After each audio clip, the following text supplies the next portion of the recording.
Hey everyone, it's time again. We've got an FJ, the Toyota FJ Cruiser. This is a 2012 model, and if yours has reached about 75,000 miles, it is time to replace the engine coolant. So let me show you how to do that well and get good life out of your vehicle. These are the things you need to do your replacement. First of all, the coolant. Make sure this is a Toyota fluid. Factory filled pink fluid. It's the only one that goes with the FJ. Go to your Toyota dealership, they'll let you know which one you need. If you do a complete flush, you're going to need 2 of them.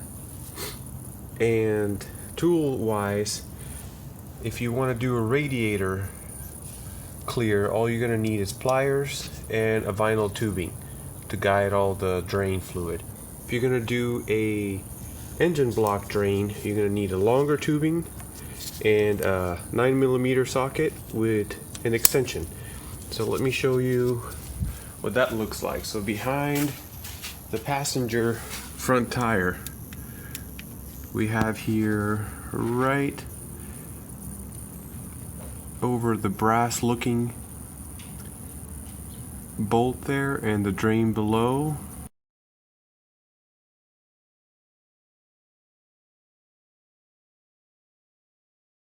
And we're going to hook up the vinyl tubing below there and open that drain as well.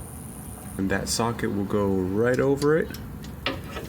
And the torquing on that is going to be 9 foot-pounds, so not very tight.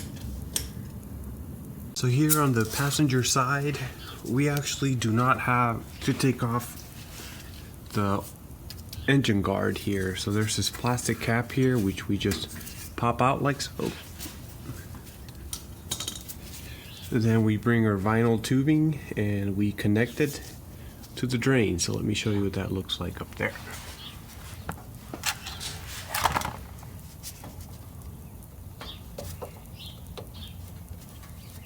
Like so. And then we'll be able to drain down to a pan. Here's the connection, the drain plug. Here's my tubing connected to it, and we'll just turn this one. You should be able to turn it by hand. Might be a little stuck, but as you turn it, you should start seeing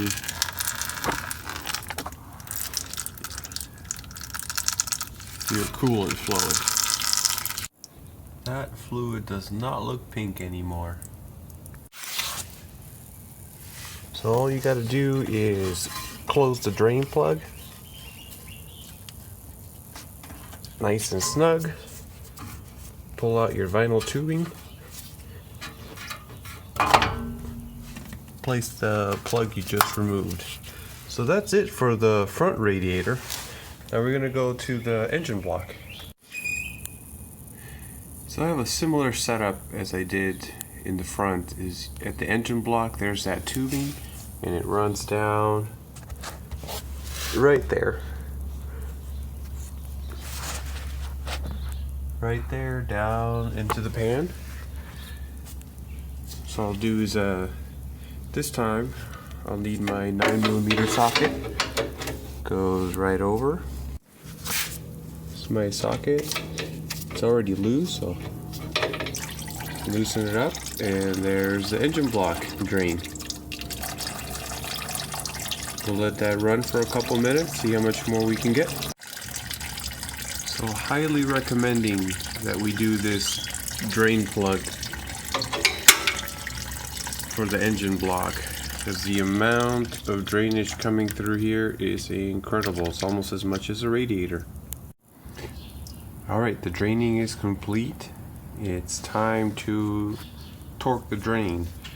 Remember how I said earlier, this is going to be 9 foot-pounds. I'm going to place this over, hand tighten it, and my torque wrench is already set up for 9 foot-pounds, so I will turn it till it clicks.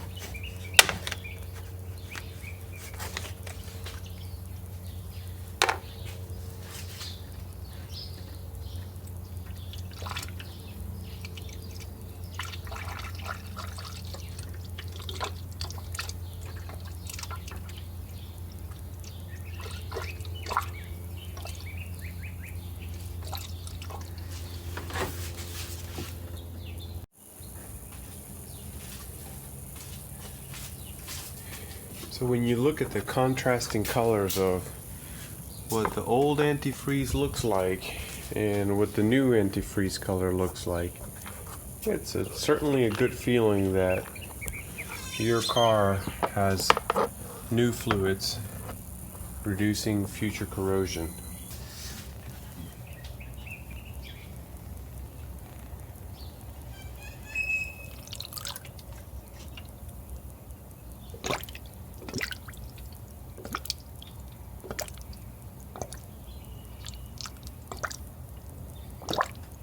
It's a closed system, so it's going to be a slow process to refill the antifreeze. As you're getting closer to filling up the coolant, you're going to need to squeeze these hoses here to release some of the air. As you see, as I squeeze here, air bubbles come up. And if you can't get them all, then you got another tubing over here to squeeze. And see if we can... See, if you do that, if you squeeze and the fluid goes up, you know there's no more air bubbles there. Let's check this other one. So at this point, now that we're take out as many air bubbles as we could, oh, there's a couple there. We're going to fill up the reservoir and then we're going to go and warm up the car. After we warmed up the vehicle, we'll wait till it cools down, open it up and check the level. And if it's at good level, you're done. If not, add some more coolant.